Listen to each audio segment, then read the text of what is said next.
This is certainly a venue where you either get beautiful conditions like this or raging gales. Last year was a bit of both. We've seen some extraordinary results here over the years. Still in yellow and highly likely to be heading to his Christmas table in the yellow vest.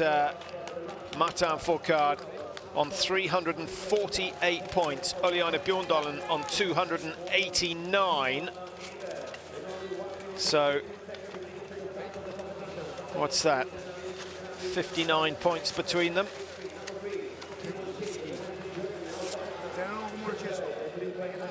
And so, Fourcade really has to fail to finish to lose the yellow bib, and I cannot see that happening. Fillon-Maillet, position 4 in the World Cup standings. Did he dream of that at the start of the year?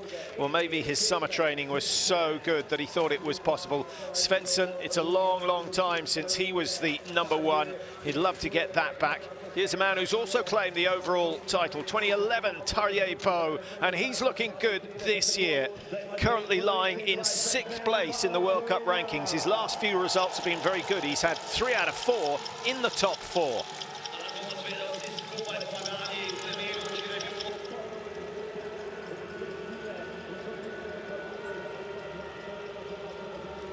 There is a real buzz around the stadium here in Pokljuka. Number 5, Emil Hegle Svendsen, ready to go. Bjorndalen in the middle, the leading Norwegian after a brilliant season so far. Who would have thought that was going to be the case for the 41-year-old? But the Germans looking to Schempp, the French looking to Martin Fourcade to do something special, and the local fans just hoping that Clement Bauer can come through, and certainly they'll expect to see Clement Bauer in the mix at the halfway stage. You never quite know how Clement's going to get on with the standing shoot. So 15 kilometers the distance, 4 shoots as always, prone, prone, stand, stand. It gets tougher and tougher as this race goes on. They've this is the 3rd race in 4 days for the men. The women will be making it 3 out of 3 this afternoon. So I don't think the pace is going to be too brutal on the first loop, and Chapulin is well, he's on an aerobic capacity limit at the moment. In other words, about 30-40 beats below his maximum in terms of heart rate. So nothing too dramatic. Little sprint off the start line just to get a position. That's always important. Just looking for any incidents. You can see Clement Bauer right at the back wearing number 29, and he's decided that he'll stay there until the first shoot, I think. Too much risk to try and work his way through the field at that stage. Things settle down after the first couple of 100 meters. Martin Fourcade getting into the middle. He wants to control this, but he's now got men who are challenging his authority. Chapulin certainly, Simon Schempp undoubtedly, and he's got a massive Norwegians all wanting to nick his crown. Bjorndalen threatening again. Svendsen is there wearing 5. Tarjei Bo wearing 6. Not a good season so far for Johannes Tingesbo. He's down in 13th in the rankings.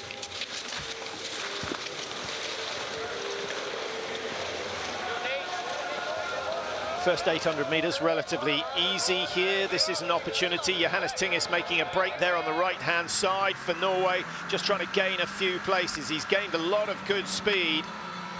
Now this is perhaps our first chance to see which team of technicians have got it right. I haven't seen any major differences. Certainly Johannes Tinges moving up on the outside.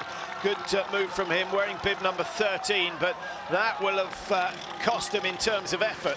But I think the tactics were get in touch before the climbing starts. You can see him on the left-hand side. And number 24, Dominic Landertinger, what a start from him. He was back on the 8th grid, and he's worked his way all the way through the field to get onto the heels or the back of the skis of Martin Fourcade. So the Austrians in the mix at the moment. France have 2 in the top 3. Fillon-Maillet there, wearing bib number 4. Number 30 is Julian Eberhardt. Now, Eberhardt is quick. He's very, very quick, and as soon as he gets consistent with the rifle, he's going to threaten. Now, is that Clement Bauer going through? I think it might well have been.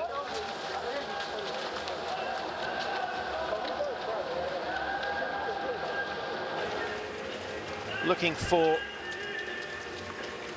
Bauer in bib 29. No changes on the reserve list.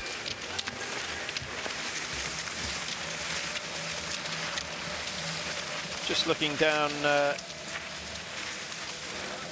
those who didn't qualify. I guess Jakob Fak was really the only big story.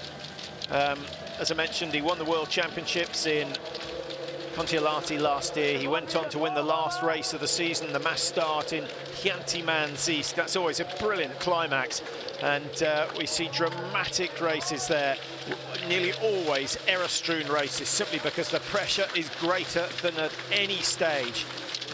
Now, if you ask the media, they'll tell you that the Olympics and the World Championships are the events to win. If you ask a biathlete which one is an indication of who's the best in the world, it is the Crystal Globe, the overall World Cup win. And that is where Martin Fourcade has been dominant for the last 4 seasons. Now, the fact that they're all still pretty much together, an indication that the pain hasn't been too punishing over the first 2.2 kilometres, 3 kilometres for each loop, then back down into the range area. I guess at this stage, the idea is not to make too many mistakes.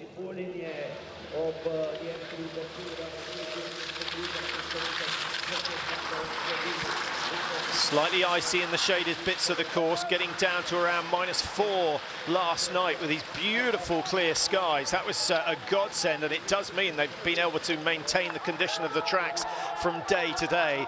They're not going to be able to do anything to stop them softening up before the women's race, because the temperature now at 5 degrees and getting warmer by the minute. Through 2.2.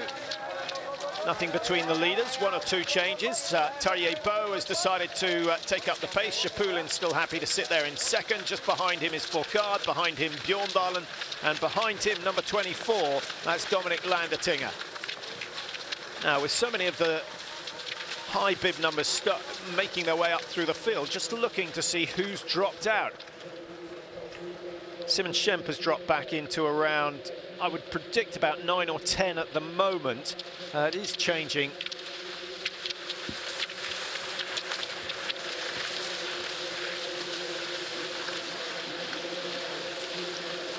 So about 500 metres before they come in for the first shoot, perhaps even less than that, and it's quite a fast entry today with the glazed tracks. Then they get into the sunshine and it's soft and slushy. Difficult to prepare a pair of skis for all these different conditions.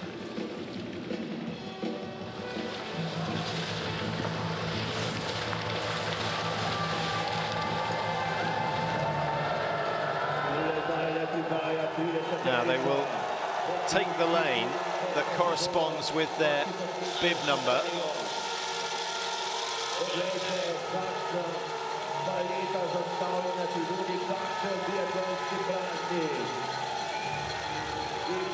And Julian Eberhardt, one of the first to settle. He may well be the first to strike the targets. Whether they're going to get all 30 on the screen, no, they're not.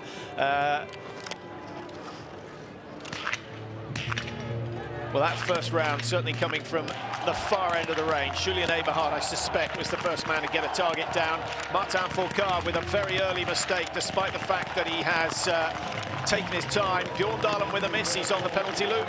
Birnbacher of Germany is clear. Nathan Smith of Canada, well done to the Canadians. Let's hope they put up a fight today.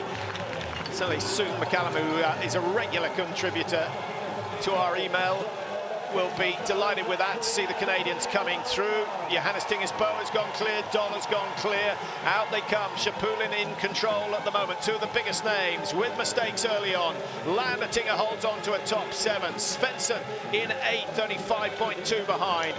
Bailey has got through for USA. Tim Burke has got 2 misses. Oh, what a shame. Tim, who really produced his best race of the season yesterday, would have been expecting better than that. 2 misses on the first prone. That is catastrophic in a race of this level. And if I look down the results of the mass starts over the last few seasons, well, last year, no one won a mass start missing more than 1 target. So that would rule the likes of Tim Burke out of it. In the season before last, again, no one won. And in fact, the last time someone missed more than one and went on to win a mass start was Emil Hegle Svendsen back in 2012. That was in Chianti-Mansis, right at the end of the 2012 season. That's not the case in the pursuit. Fourcade has already won 2 pursuits this season, missing more than 2. So the top 10 all going clear as you'd expect. The numbers in the white boxes are their start numbers, so you can see who's going up, who is going down.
Number 12, Nathan Smith going through now. Nathan has won a World Cup.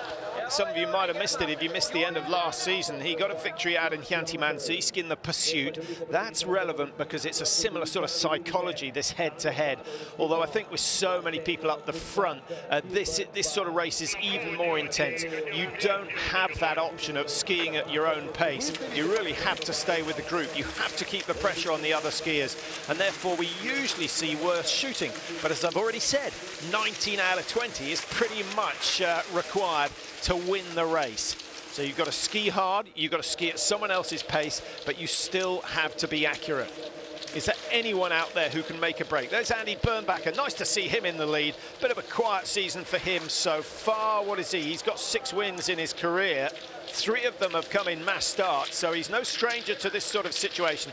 So that's 50% of his victories have come in this discipline. Maybe he's extra confident today. Schemp down there in 6th, only 2.5 off the pace. Landertinger, Lindstrom of Sweden is still in there. He needs a boost before Christmas. Nothing happening from him so far this year. Johannes Tingesbo at 5.7. Bjorndallen's got it back to 7.5, but he's already done a penalty loop.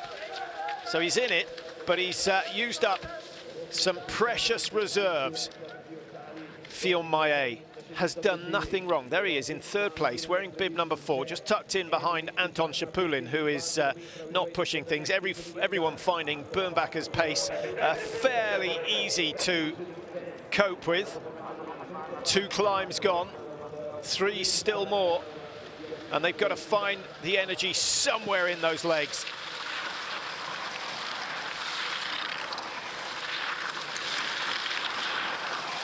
What a great sight. What a great sound.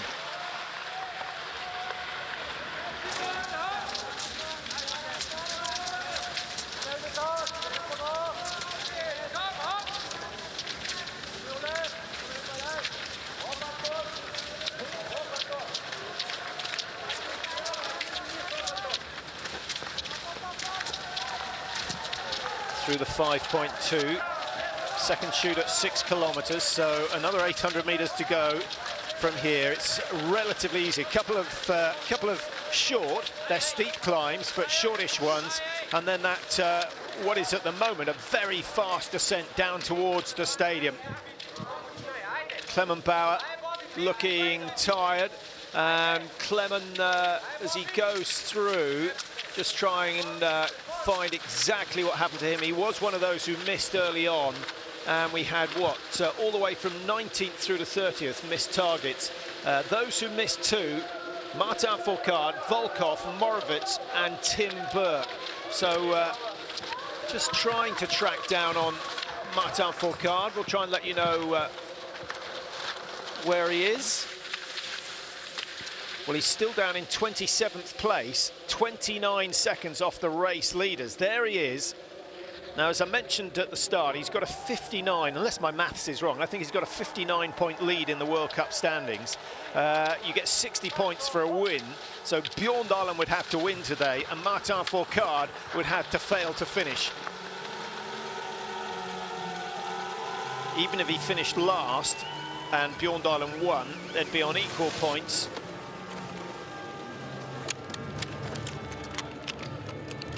So here we go, shoot 2, prone position. Nathan Smith might be a little bit surprised to find himself in lane 1. So something up with lane 1. Martin Fourcade missed 2 from there just earlier on. Simon Schemp has gone and missed. That opens it up for some of the slightly slower skiers. Shapulin taking his time, trying to make sure. Fion Maillet is away. I don't think you can have gone too far wrong if you put your money on Fion Maillet to get a top 3 today. Lindstrom's clear. Bjorndalen manages to clear the 5 this time. Arndt Pfeiffer, who's had an indifferent couple of weeks after some good signs of form early in the season. Martin Fourcade hits 5. He will come back into this one. Keep an eye on the clock as he comes out of the stadium. He was, last time I saw, he was 29 behind. That was with 800 meters to go to the range.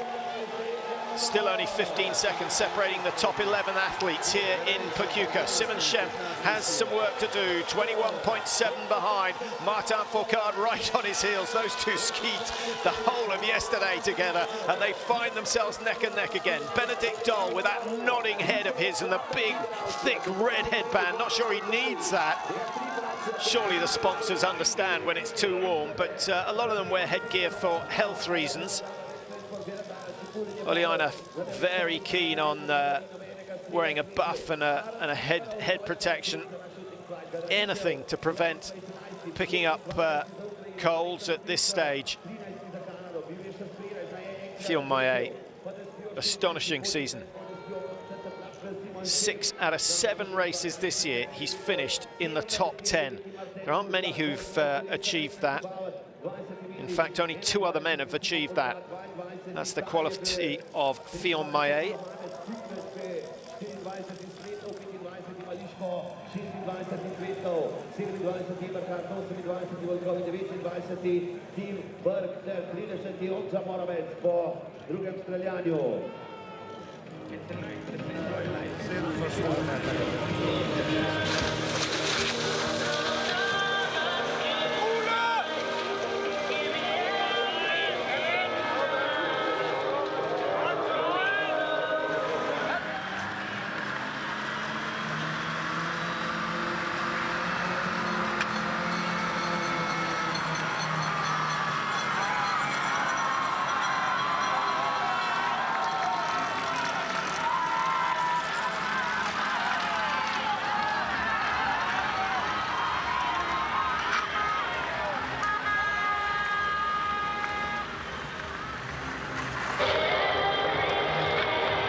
Welcome back to Pokljuka. The leading group has been cut in, almost cut in half since that second shoot. 1 or 2 changes.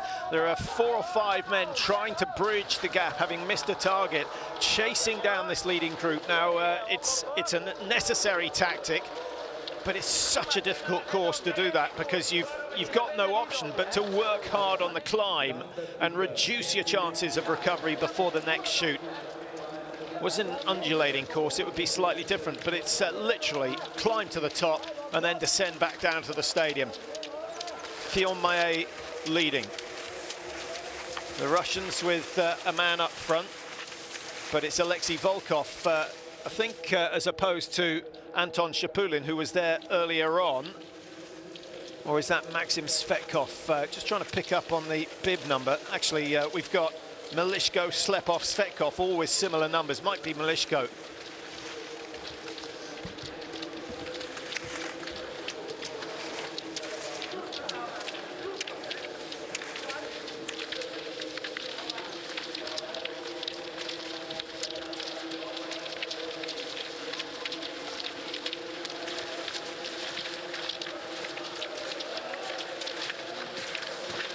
Now, Martin Fourcade, as he bridged it, we'll look at that. Didn't do anything on the last lap, just recovered after the penalty loops. Now he's got himself only 9 seconds off the lead. He's not given up hope on this one. 2 misses on the first shoot for Fourcade. There goes Dmitry Milishko. Now he's way off the pace, and still nothing happening from Clement Bauer. He looks like a man who desperately needs a break. It just hasn't gone his way. He's not shown the speed that he can produce. He's not shown the shooting skills that he has had.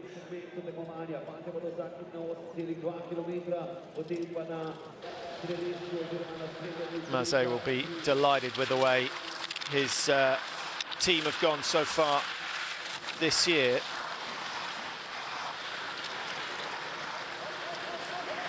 The Big Four slightly dominant in this event. Only 4 nations in the top 10 of the World Cup rankings. What have we got? 7 nations in the top 20, 11 nations altogether in this race. Last year we would have had closer to 20. France, Norway, Germany, Russia. The 4 dominant teams in biathlon at the moment. But the USA having their say. Lowell Bailey still there in 2nd place, and he's actually sharpened up his standing shoot. So Bailey could be in for a historic moment. That would be fantastic news. Nice to see Freddie Lindström of Sweden still hovering just behind the top 10. Anyone in this first group, and it's a sizable group now that the chasing 5 have caught up with the leading group. Well, it was Lowell Bailey. I must apologise. The American suit looking similar to the Russians this year. No wonder I couldn't pick him out. Number 19, there he is on the right of your screen, just behind Fillon Maillet. He's got Shapulin on his right-hand side, wearing lucky number 7. 11 is Andy Birnbacher. Now, I ought to just fill you in on the progress of Simon Schemp, who was the out-and-out favourite amongst the athletes to win today. The book is still favouring Martin Fourcade, incidentally. Not much between the two of them. Simon Schemp was 21 seconds down at the start of this 3rd lap. And now coming in to shoot, Simon Schemp's got himself to within 2.7, so he's just in the mix in that front group. Big moment now for the Americans. Can Lowell Bailey do what he's done over the last couple of races and show some consistency in the standing shoot? Still no wind to worry about. No, the light conditions haven't changed. Shooting does not get much easier than this, but to say it is easy would be a grave mistake. Bjorndalen, Shapulin, Bailey, Landertinger, Birnbacher have all missed. Svensson has missed as well. Martin Fourcade's thrown another 2 wide. Petrushny's thrown 2 wide. Simon Fourcade has missed. Benedikt Dahl of Germany. 1, 2, 3 misses from him. And there's another miss from Johannes Tingesbo. That front group is going to be cut severely after the penalties. And it's Fillon Maillet who's gone clear. 2 Frenchmen now in the leading 2. Fillon Maillet and Beatrix. Garanichev there in 3. Lindström 4. Desio 5. Now, what does Martin Fourcade do after another mistake?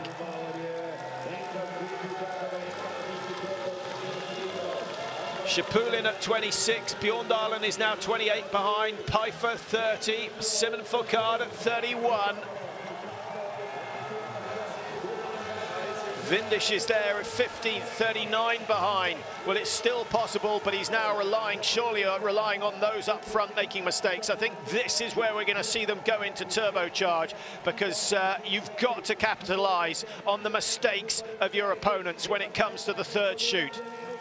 2 laps, 6 kilometres, but 5 targets between Fillon Maillet and a possible victory. Well, Mazet, what does he do? Whose target does he watch? He's got Martin Fourcade, he's got Phil Maillet, he's got Beatrix. I think his eyes were probably on the young man's targets. He was the one showing the most promise today. He's got a 4.5-second lead over his teammate Beatrix. Garanichev of Russia still there. And Freddie Lindstrom, best place we've seen from him so far this season. But the race is not over yet.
Fantastic race developing here in Pokljuka. Now, I wonder where your money is now. Very difficult to choose. There's the leading group. That last shot a little bit confusing as we focused on the Norwegians with Svendsen and Tarjei Bo. But it's two Frenchmen leading the way, doing the damage here. Phil Maillet, Beatrix. Garanichev is there for Russia. And in the blue and yellow suit at the back of this group, it's not Slovenia, it's Freddie Lindstrom of Sweden, who's had a tremendous race. And I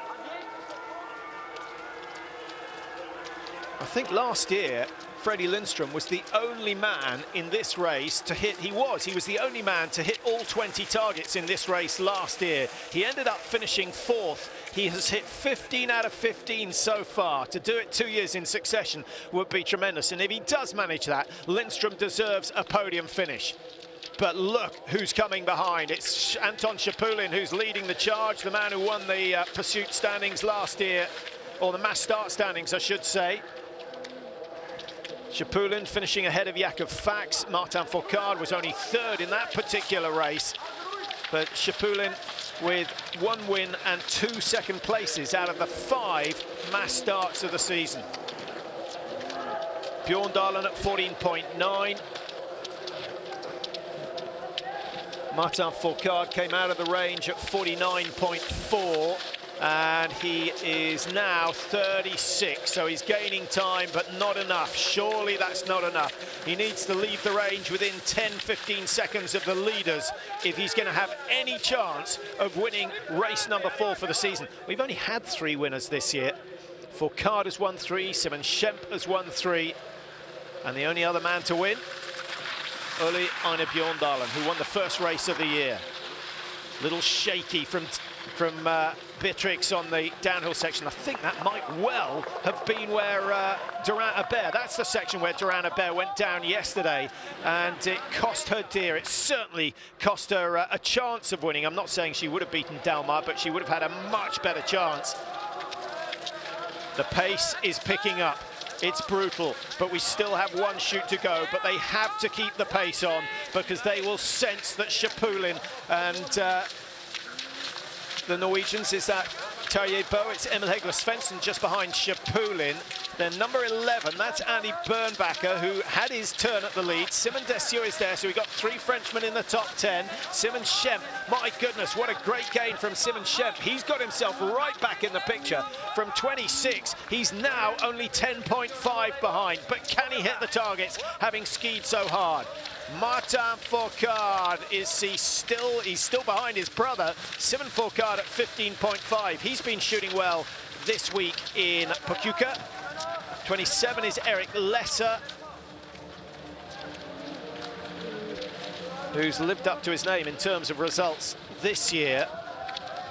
Fillon Maillet there leading the way. I said he came from Saint Laurent. Now there's a Saint Laurent right on the south coast between Nice and Cannes. I did a little bit of research. He actually comes from Saint Laurent Grandvieux, which is in the Jura Mountains, so that's much more appropriate for skiers, and will have created some nice opportunity during his youth. Beautiful skiing up there, some of the best cross-country skiing in France, certainly. Johannes Tingesbo going through. 28 is Dominic Vindisch in the dark blue suit for Italy. Landertinger was there just ahead of Martin Fourcade, but this is where the action is. Is the winner going to come from one of the leading four, or can someone come from that chasing group, having taken the risk on that last loop? A vital shoot, Fillon Maillet, after his first ever victory.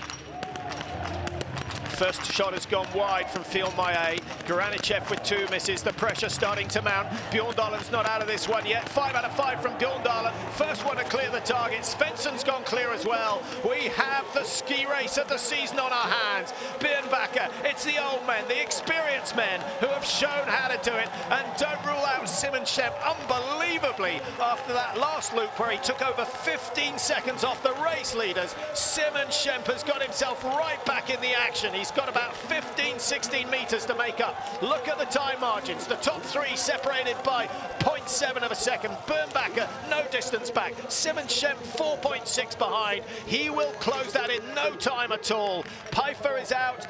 Fillon Maillet, they're 18.5 given away. That's a heartbreaking shoot for him. He had done nothing wrong to this stage.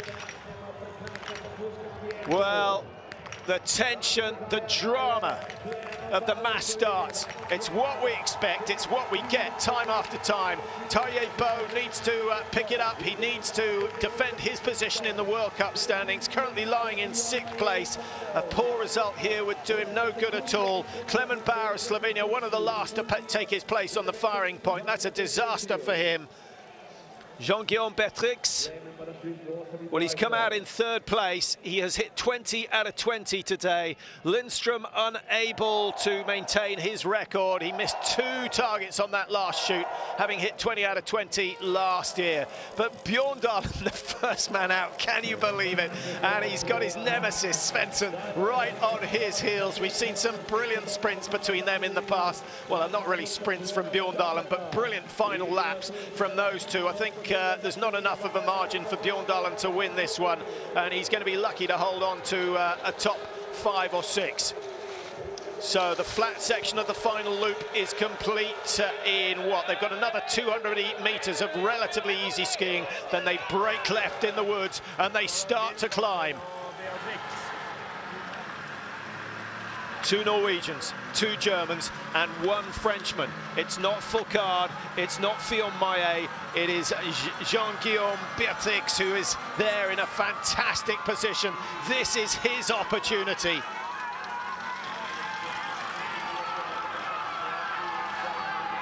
Svendsen, without a win so far this year. A look over his shoulder, and the one man he didn't want to see is Simon Schempp, who has been the full man so far, coming strongly behind number 10.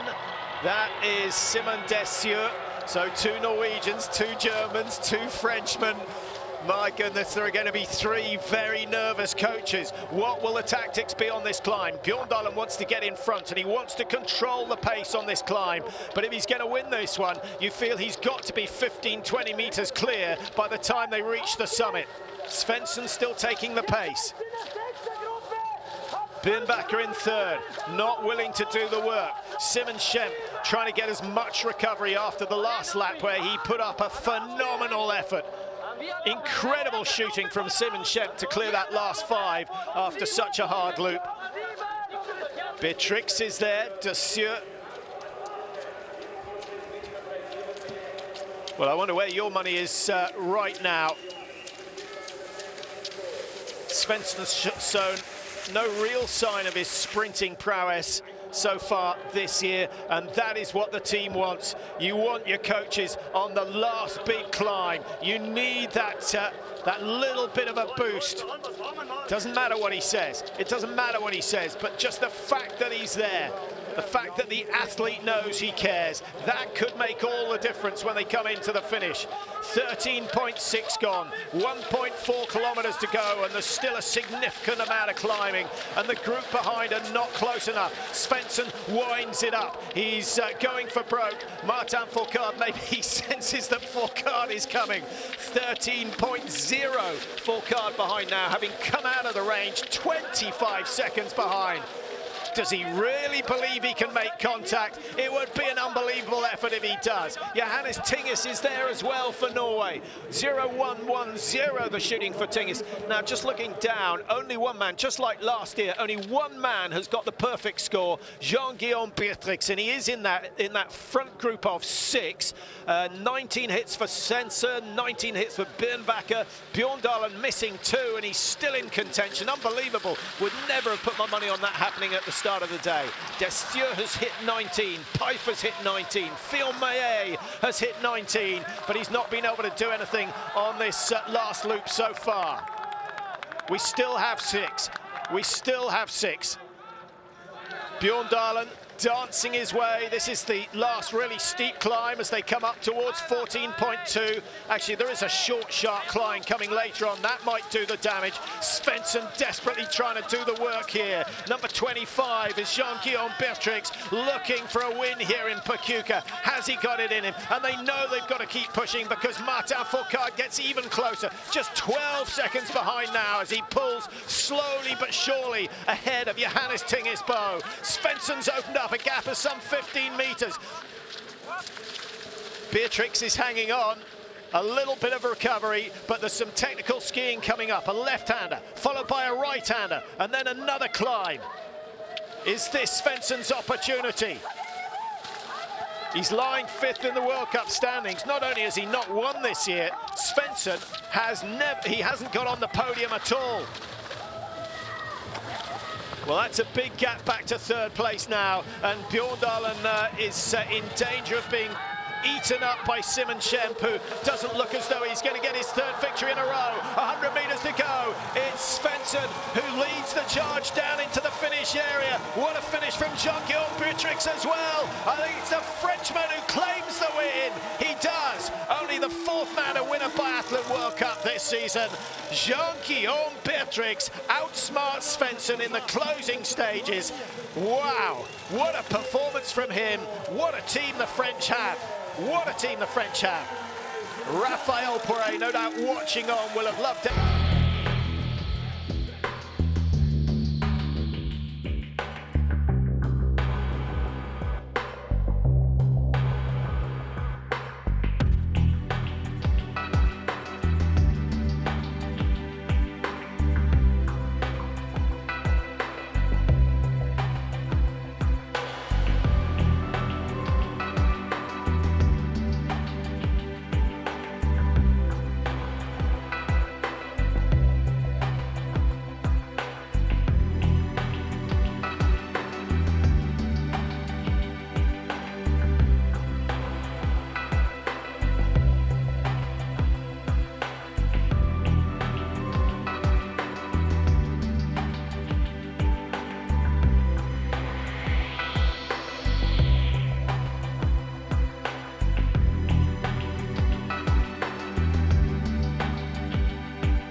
about this year. For 1 year.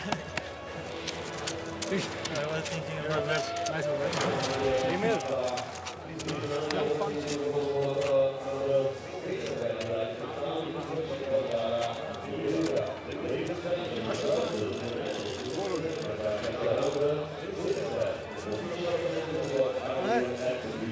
Prends une photo, toi. Prenez une photo de mon pote. Čekujemo prvo mjesto. Prvo mjesto iz Francije, First Ladies, representing Rose, Jean-Guillaume.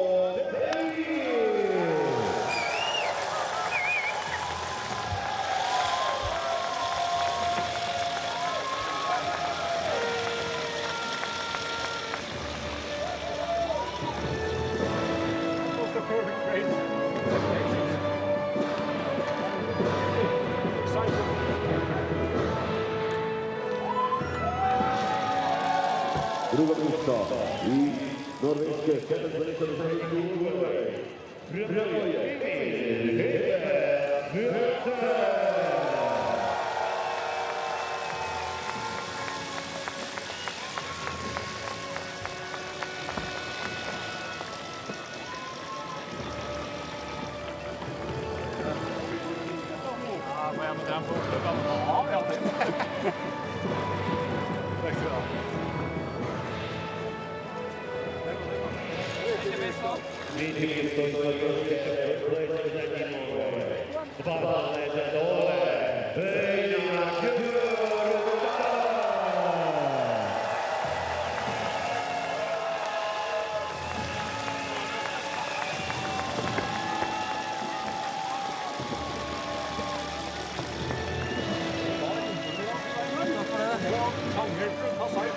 Ja, nettopp. I dag så var det ikke bra.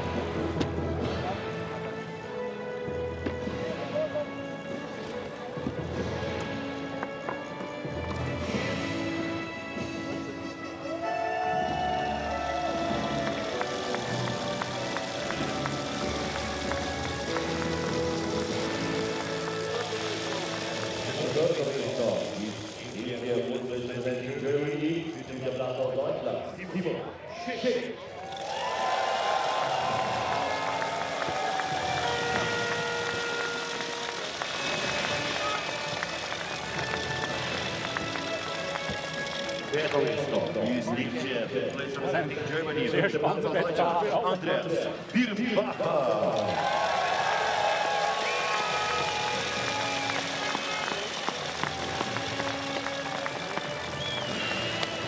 Šesto mjesto iz Francije, sixth place representing France.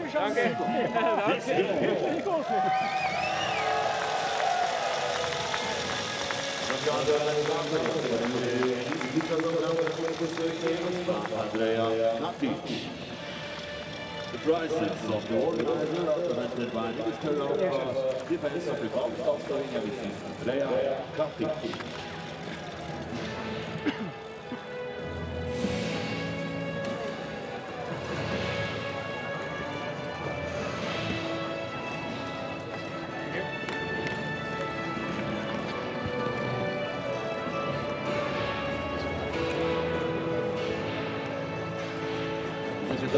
Tady šesto místo federální organizátor podeluje gospod Robert Senica, předsedníku právě NKV.